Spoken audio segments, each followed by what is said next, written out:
Everyone, please welcome Alexis Monk, someone who represents the best of what our brand stands for.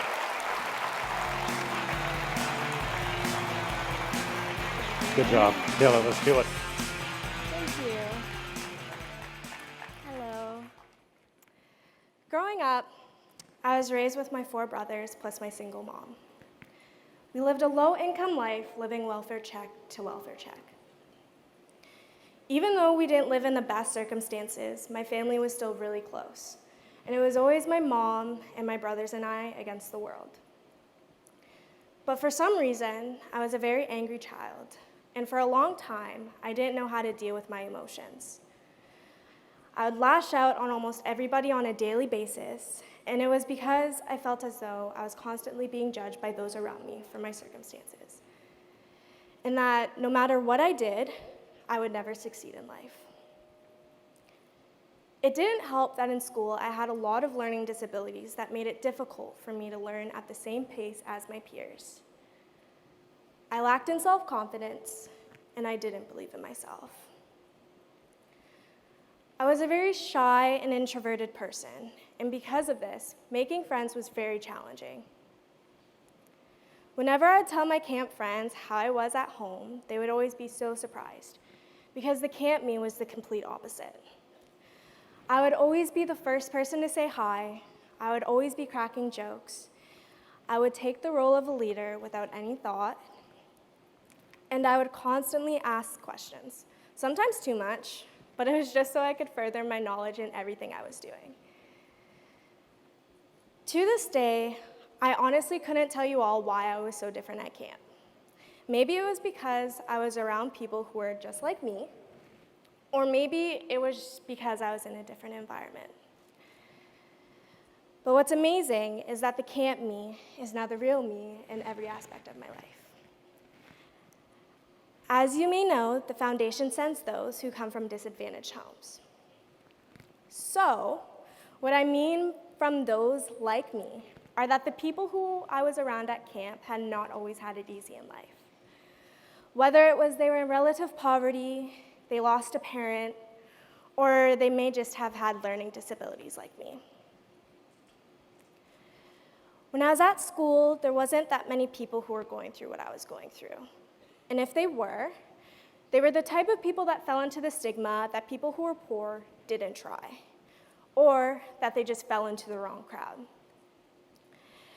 Poor people have this stigma surrounding them, that the reason that they become the way that they are is because they didn't try in school, that they would rather do things other than homework, and that may be true in some cases, but not all. What people don't see is that poverty could be a result of the snowball effect. Some people are born into poverty, raised with little resources to help them succeed, and that results in poor academic performance, meaning they may not graduate and they may not start a career. Add on people with more privilege saying that they don't belong, people could get discouraged. This was the path that my mom happened to fall into. She was born into a family who did drugs. She had little money, and she fell into the wrong crowd. And she had my eldest brother at 16. As soon as she had him, she stopped what she was doing, and she tried to fix up her act. 4 children later, and raising them all by herself, she removed us from that toxic environment. However, she still wasn't able to provide us with the resources to help us in school. And she wasn't equipped herself to help us. So, growing up in school, I struggled a lot.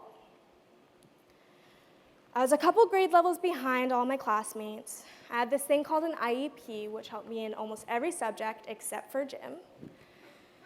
To say the least, I was discouraged. I didn't think I was going to graduate. In high school, there are 3 grade levels. Each get progressively harder. It was locally developed, applied, and academic. Locally developed gets you into no post-secondary school at all. Applied gets you into community college, and academic gets you into university. I was told in grade 8 I would not be able to go into applied, and I would probably fail if I did, leaving me to almost choose locally developed. But my mom did not like that at all, and she said that I should go into applied. So I did. And I was getting 80s. So I was like, okay, maybe I should try academic. And in grade 10, my English teacher looked me dead in the eyes, and she said, you would fail. So I did it. Back to camp, as I mentioned, I was a very angry child.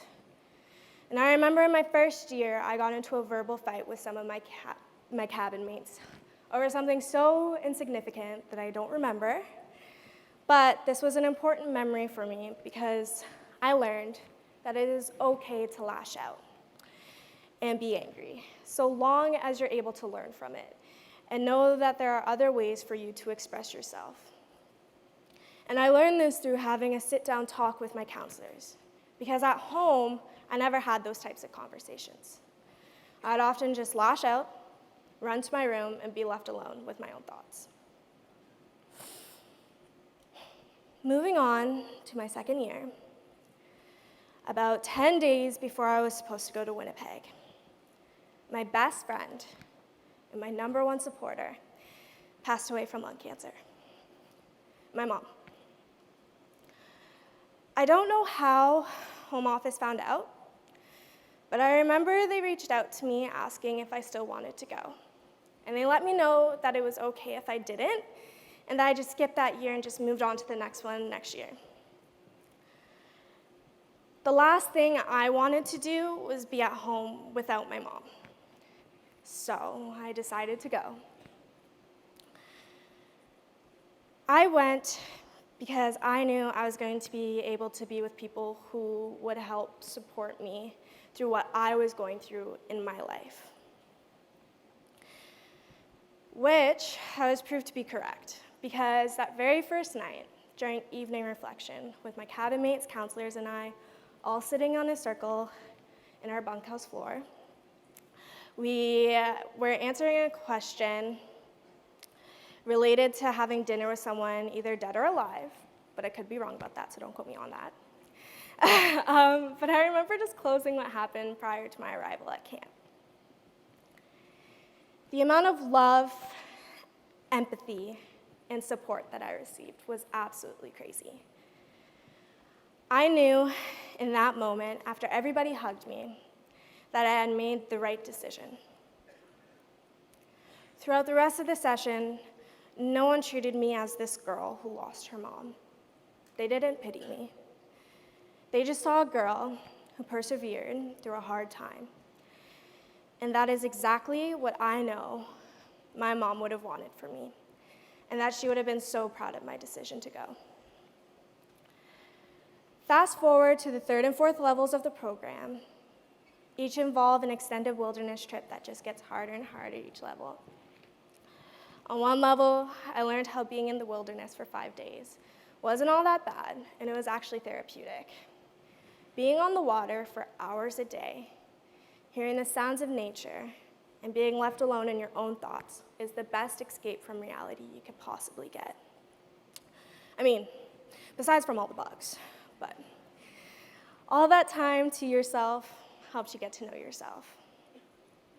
And on the other level, it was one of the most challenging things I have done in my entire life.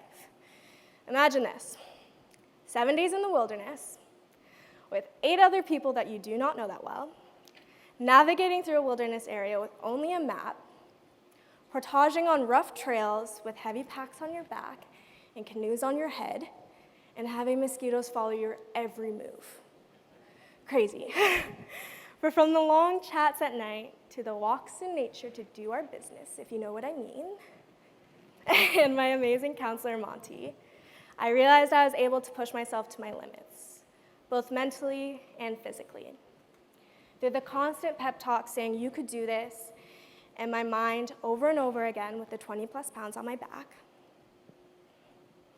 In my 5th year, I realized how much camp has actually made me a better person. I reflected on who I was at the start and who I was finishing as. I would help mentor the younger levels by sitting in on their evening reflections and sharing my story, and I knew that my mom would be proud of what I was able to accomplish over the past 5 years. From being that shy little girl who could barely handle my own emotions, to that girl who people felt comfortable sharing their emotions to, and who some may even look up to. And when I think about what camp has done for me over the past 6 years, from being a camper to a counselor, is that no matter what your parents have gone through, good or bad, it is how you decide to carry on the legacy. I've learned that in order to succeed, you have to believe in yourself, whether it's giving yourself pep talks on a tough portage in Algonquin Park with the mosquitoes covering your legs, or pushing yourself to get out of your comfort zone and talk to new people. It is up to you to create your legacy. Don't let others create it for you. Because of camp, I realized my potential. If I was able to persevere in the wilderness, then I could persevere at home too. And I remember I moved schools in grade 11, and my grade 11 English teacher came up to me and she said, "You're not supposed to be in this class. You deserve to be an academic." I almost cried. This was the first time in my life outside of camp that someone other than my family has told me that they believed in me. And that meant the world to me. I am now in my second year of university, studying to become a high school teacher, so that Thank you.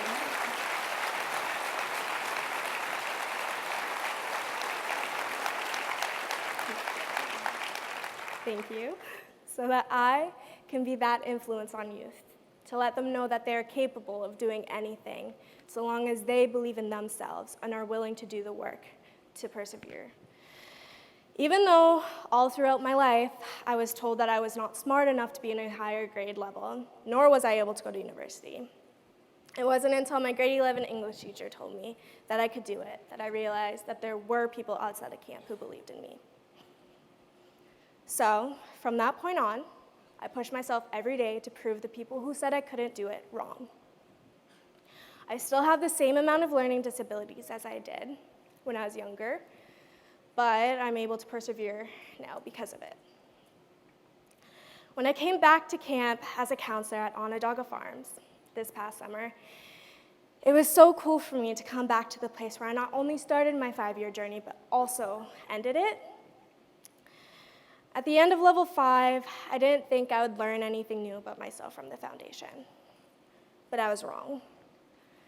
It was so impactful seeing the shy, timid youth come off the bus on the first day and watching them slowly come out of their shells over the course of the 9 days. The bonds I made with my campers, the friends I've made, and the places I've been from working with this foundation has taught me so much about not taking things for granted. As a camper, I never truly valued the work and effort that went into making a camp session so amazing, all the details and the care it takes, or how emotionally exhausting it can be sometimes. But in all honesty, seeing the campers having the experience that they have and how much they grow and change made up for it. For those of you who don't know, at camp, all counselors get a camp name that represents their personality or something funny that they've done. My camp name got chosen for me by a very close friend of mine, and it was Nala from The Lion King. I kept this name because it brought me into a full circle of what the foundation has done for me.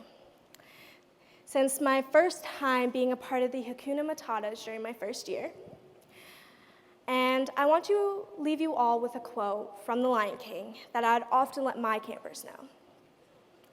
Yes, the past can hurt, but the way I see it, you could either run from it or learn from it. Thank you for everything you have done to make this possible. Without your support through Camp Day and every other way throughout the year, some of these youths may not have been given the opportunity to find their potential the same way that I did. You have changed my story and many others, and you helped me break that cycle I was mentioning earlier. And I know my mom would have been so proud of where I am now. Thank you. Really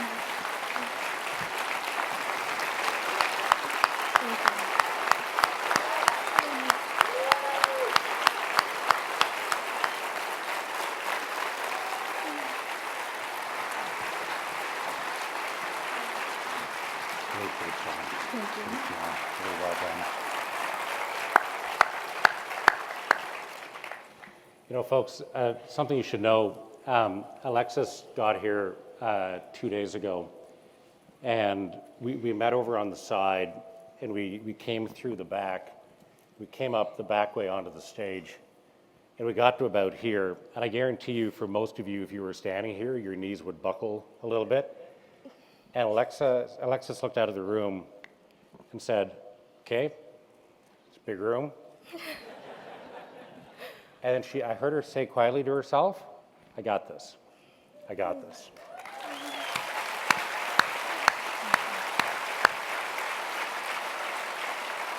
Thank you very much. Thank you. Wonderful. We're very, very proud of you.